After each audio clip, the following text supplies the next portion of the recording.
भगवान शंकर आशुतोष टिके टिके जिनिसरे संतुष्ट हो जाती सेथिपाई आमे तांकु आशुतोष बोली कही थांती। किंतु एमिति किछि जिनिस अछि जेउ जिनिस गुड़िक निर्दिष्ट काम पाई भगवान शंकर को अर्पण कले भगवान सदाशिव खूब शीघ्र प्रसन्न हो जाती आउ से कामर फल खूब शीघ्र आमको प्राप्त होता है। जेमिति कि आमको जदि किछि रोग होता है आमे से सठिक रोगर सठिक औषध जदि समय अनुसार खाई थांती ताहले ठीक समय रे आमे से रोगर उपशम पाई थांती। सेही भली एमिति किछि जिनिस अछि जेउ जिनिस भगवान शंकर को प्रदान करी निर्दिष्ट कार्य हासिल करा जाय थाए।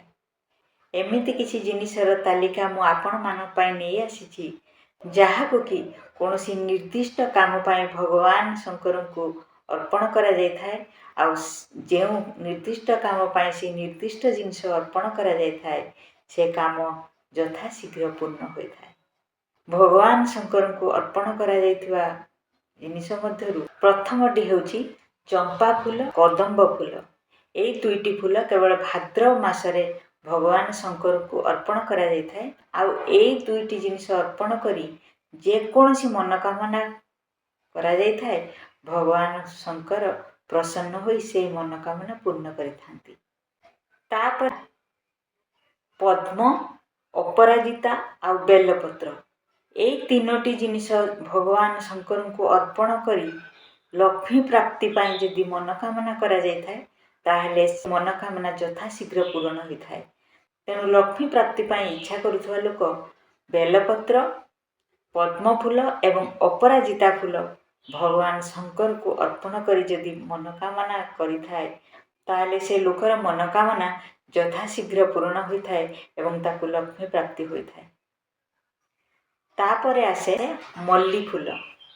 मल्ली फूल भगवान शंकर को यदि अर्पण करा जाय थाए ताहले सुंदर जीवन साथी मिली थाए। अर्थात यदि कोनसी पुरुष बा स्त्री भगवान शंकर को मल्ली फूल अर्पण करी सुंदर जीवन साथी पाई कामना करि थाए ताहले से कामना निश्चय पूर्ण हुए। भगवान शंकर तांको सुंदर जीवन साथी पाइबार सौभाग्य प्राप्ति कराई थांती।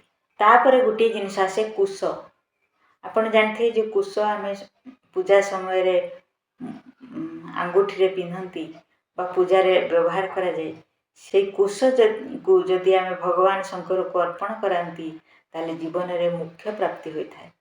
तेणु जो माने मुख्य प्राप्ति आड़क जीवा पाई चाहूछंती बा मुख्य प्राप्ति पाई इच्छा करंती से माने भगवान शंकर को ऊपर कुश अर्पण करी निजर मनोकामना कले तांकर ए मनोकामना यथा शीघ्र पूर्ण होई थाए। आउ गोटे जिनिस आसे लाल धातुरा। आपण माने धातुरा फूल देखिथिबे। धातुरा फूल धला थाए लाल थाए टिके कला रंगर बैगनी रंगर थाए। जो माने पुत्र लाभ करिवा आशा रखी भगवान शंकर को पूजा करती से माने लाल धातुरा फूल भगवान शंकर को अर्पण कले तांकर मनोकामना यथा शीघ्र पूर्ण होई थाए। अर्थात पुत्र प्राप्ति पाई लाल धातुरा फूल शंकर भगवान को अर्पण करा जाय थाए। जश प्राप्ति प्रत्येक लोक चाहती समाज रे निजर जश प्राप्ति हो निजर जश ख्याति बढ़ू नाम हो। तेणु जो लोक माने निजर जश प्राप्ति करने पाई चाहूछंती से माने भगवान शंकर को अगस्त फूल जोटा को आम कंचन फूल कहती से अगस्त फूल बा कंचन फूल अर्पण करी भगवान शंकर को पूजा अर्चना कले सुजशवान हेबार सौभाग्य अर्पण करिथांती। आ गोटे जिनिस आसे तुलसी मंजरी। आमे माने समस्ते जानिछंती भगवान शंकर अति प्रिय होछि बेलपत्र किंतु तुलसी पत्र लागी न थाए।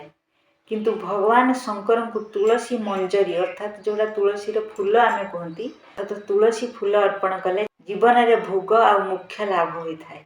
तेणु तुलसी मंजरी अर्पण करी भगवान को भोग विलास मुख्य पाई यदि मनोकामना करी अर्पण करा जाए ताले ए मनोकामना निश्चय पूर्ण होई थाए। एहा छड़ा धला अरख अपा मार्ग श्वेत कमल और लाल अरख ए फूल देई मध्य भोग मुख्य लाभ करा जाय थाए।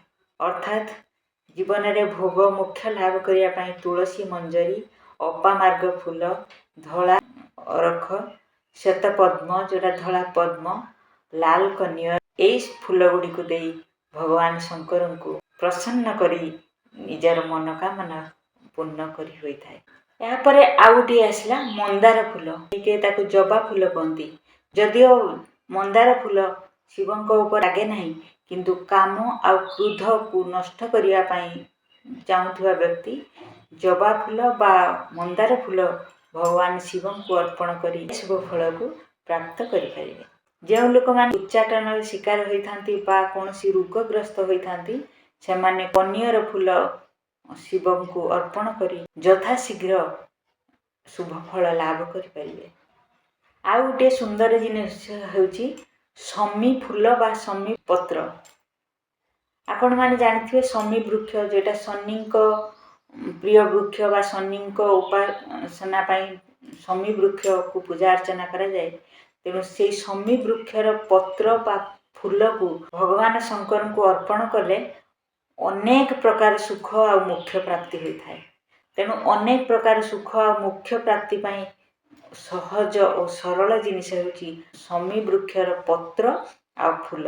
ଏଇ ଦୁଇଟି ଜିନିଷ ଶିବଙ୍କ ମଥାରେ ଅର୍ପଣ କଲେ ତୁରନ୍ତ ହିଁ ସୁଫଳ ମିଳିଥାଏ। ଆଉ ଗୋଟିଏ ଫୁଲ ହେଉଛି ଜୁହି।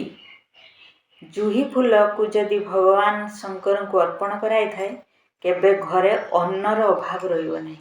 ତେଣୁ ଘରେ ସବୁବେଳେ ଅନ୍ନ ଭରି ରହିଥାଉ, ଏ ଉଦ୍ଦେଶ୍ୟରେ ଯଦି ଭଗବାନ ଶଙ୍କରଙ୍କୁ ପୂଜା ଅର୍ଚ୍ଚନା କରାଯାଏ, ତାହେଲେ ଜୁହି ଫୁଲ ଭଗବାନଙ୍କୁ ସମର୍ପଣ କରାଯାଇ ନିଜର ମନୋକାମନା କରାଯାଇଥାଏ। କିନ୍ତୁ ବେଲପତ୍ର ଅର୍ପଣ କରି ପୂଜା କଲେ ସମସ୍ତ ସୁଖ ସମ୍ପତ୍ତି ଲାଭ ହୋଇଥାଏ। ଆଉ ଗୋଟିଏ ଫୁଲ ହେଉଛି ହରସିଂହାର। ହରସିଂହାର ଫୁଲ ଆପଣମାନେ ସମସ୍ତେ ଜାଣିଥିବେ, ଯେଉଁଟାକୁ ଗଙ୍ଗଶିଉଳି ଆମେ କୁହନ୍ତି। ହରସିଂହାର ଫୁଲ ଯଦି ଭଗବାନ ଶଙ୍କରଙ୍କୁ ଅର୍ପଣ କରାଯାଇଥାଏ, ତାହେଲେ ସମସ୍ତ ସୁଖ ସମୃଦ୍ଧି ସମ୍ପତ୍ତି ଲାଭ ହୋଇଥାଏ। ଯେଉଁମାନେ ସୁଖ ସମୃଦ୍ଧି ସମ୍ପତ୍ତି ଲାଭ କରିବାର ଆଶା ରଖି ଭଗବାନଙ୍କୁ ପୂଜା ଅର୍ଚ୍ଚନା କରନ୍ତି, ସେମାନେ ଯଦି ଭଗବାନ ଶଙ୍କରଙ୍କୁ ଗଙ୍ଗଶିଉଳି ବା ସିଙ୍ଗରାହାର ଫୁଲ ଅର୍ପଣ କରନ୍ତି, ତାହେଲେ ସଦାଶିବ ଖୁବ୍ ଶୀଘ୍ର ପ୍ରସନ୍ନ ହୋଇ ମନୋକାମନା ପୂର୍ଣ୍ଣ କରିଥାନ୍ତି। ଆଉ ଗୋଟିଏ ଫୁଲ ହେଉଛି ସୋରିଷ ଫୁଲ। ଯଦି ଆପଣ ସବୁବେଳେ ଶତ୍ରୁ ପୀଡ଼ାରେ ପୀଡ଼ିତ ହେଉଛନ୍ତି ବା କୌଣସି କାରଣ ନଥାଇ ଶତ୍ରୁମାନେ ଆପଣଙ୍କ ପଛରେ ସବୁ ସମୟରେ ଲାଗି ରହୁଛନ୍ତି, ସୋରିଷ ଫୁଲ ଆଉ ଧାତୁରା ଫଳ ଯେଉଁଟା କଣ୍ଟାଯୁକ୍ତ ହୋଇଥାଏ, ସେ ଫଳ ଭଗବାନ ଶଙ୍କରଙ୍କୁ ଅର୍ପଣ କରି ପୂଜା ଅର୍ଚ୍ଚନା କଲେ ଯଥାଶୀଘ୍ର ଶତ୍ରୁ ପୀଡ଼ାରୁ ମୁକ୍ତି ଲାଭ ହୋଇଥାଏ। ଆଉ ଗୋଟିଏ ସୁନ୍ଦର ଜିନିଷ ହେଉଛି ଦୁବ। ଶଙ୍କର ଭଗବାନଙ୍କୁ ଯଦି ଦୁବ ଅର୍ପଣ କରି ପୂଜା ଅର୍ଚ୍ଚନା କରାଯାଏ, ତାହେଲେ ଆୟୁ ବୃଦ୍ଧି ହୋଇଥାଏ। ତେଣୁ ଯେଉଁମାନେ କୌଣସି ରୋଗ ବାଧାରେ ପୀଡ଼ିତ ଅଛନ୍ତି ବା ଆୟୁ ବୃଦ୍ଧି ପାଇଁ ଆମକୁ ପୂଜା ଅର୍ଚ୍ଚନା କରିବାକୁ ପଡ଼ିଥାଏ, ତାହେଲେ ସେତେବେଳେ ଭଗବାନ ଶଙ୍କରଙ୍କ ଉପରେ ଦୁବ ଅର୍ପଣ କରି ପୂଜା ଅର୍ଚ୍ଚନା କଲେ ସେ ଲୋକର ଆୟୁ ବୃଦ୍ଧି ପାଇଁ ସହାୟକ ହୋଇଥାନ୍ତି। ଏହା ଛଡ଼ା ଋତୁ ଅନୁସାରେ ମିଳୁଥିବା ବିଭିନ୍ନ ପ୍ରକାର ଫୁଲ, କେବଳ କେତକୀ ଫୁଲକୁ ବାଦ ଦେଇ ଅନ୍ୟ ସମସ୍ତ ଫୁଲ ଭଗବାନ ଶଙ୍କରଙ୍କ ଉପରେ ଅର୍ପଣ କରାଯାଇପାରେ। ତେଣୁ ଭଗବାନ ଶଙ୍କରଙ୍କୁ ଖୁବ୍ ଶୀଘ୍ର ପ୍ରସନ୍ନ କରି ଶୁଭ ଫଳ ପାଇବା ପାଇଁ କେତୋଟି ସରଳ ମାଧ୍ୟମ ଆପଣମାନଙ୍କ ପାଖରେ ଉପସ୍ଥାପନା କଲି। ଆଶା କରୁଛି ଏହି ବିଷୟଟି ଆପଣମାନଙ୍କ ପାଇଁ ଉପଯୋଗୀ ହେବ। ତେଣୁ ଏହି ବିଷୟବସ୍ତୁଟି ଯଦି ଆପଣମାନଙ୍କୁ ପସନ୍ଦ ଆସେ, ନିଶ୍ଚୟ ଲାଇକ୍ କରନ୍ତୁ, ସେୟାର କରନ୍ତୁ, ଆଉ ଏମିତି ବିଷୟବସ୍ତୁ ସବୁ ଜାଣିବା ପାଇଁ ମୋ ଚ୍ୟାନେଲକୁ ସବସ୍କ୍ରାଇବ୍ କରନ୍ତୁ। ଜୟ ଜଗନ୍ନାଥ।